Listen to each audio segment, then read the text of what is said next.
Greetings and salutations, viewers of YouTube. Welcome back to my channel. I'm your storytelling pal, Big Al. Please remember to like, comment, subscribe, hit the bell, all that good jazz.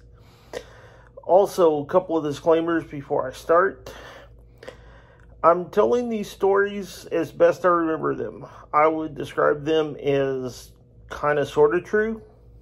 So, you know, maybe not 100% accurate. Like if I have to fudge a fact to make it a funnier story, I'm probably going to. But for the most part, it's true-ish.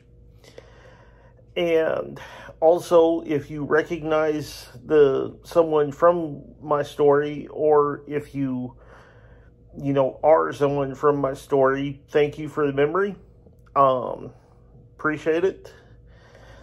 And I try not to use last names, and sometimes if someone has behaved in an objectionable way, I will use, fake names for them.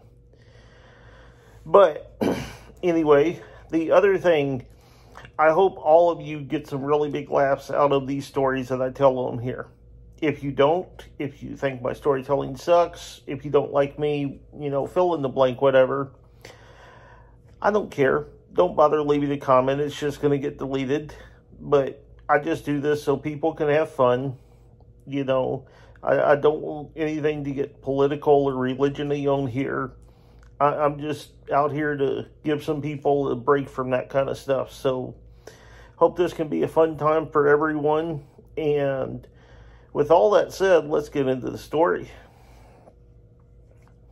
So, at one time, I had a neighbor, Phil, who was the funniest person I'd ever known in my life.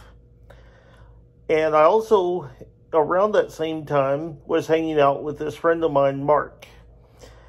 And Mark sounds like a disc jockey. I mean, like, he's one of those people that when you meet and he opens his mouth for the first time, you're like, what radio station do you work for? Because he sounds like he should be on a radio station, and for a long time he was. And so this being right before caller ID and, all that became a big thing. And so I knew that I had to kind of bring these two together. And so we had Mark come up with a fake contest and call Phil. And so Mark calls.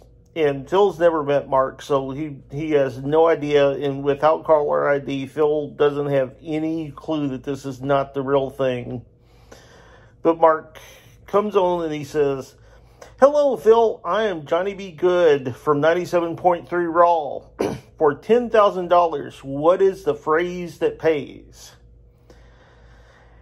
And now, for someone who gets a call like that, who thinks it's a legitimate thing and doesn't know how to, doesn't know what the phrase that pays is, there's a lot of different ways that someone could go with it. I think Phil's way that he went with it was pretty unique. Phil came back with, "Hell, I don't know.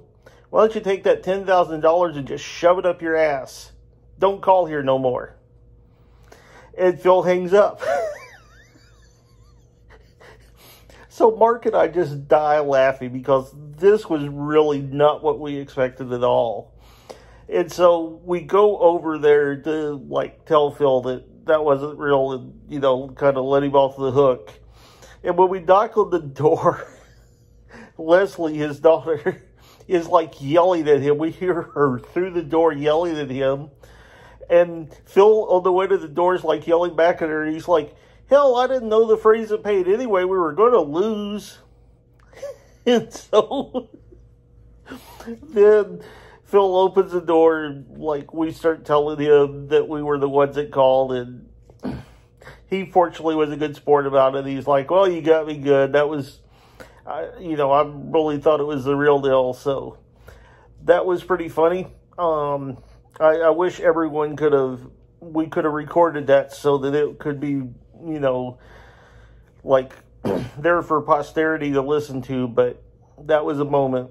Well, I hope you enjoyed this. Please remember, like, subscribe, comment, you know, hit the bell, all that good jazz. And I hope y'all have a good one. I'm out.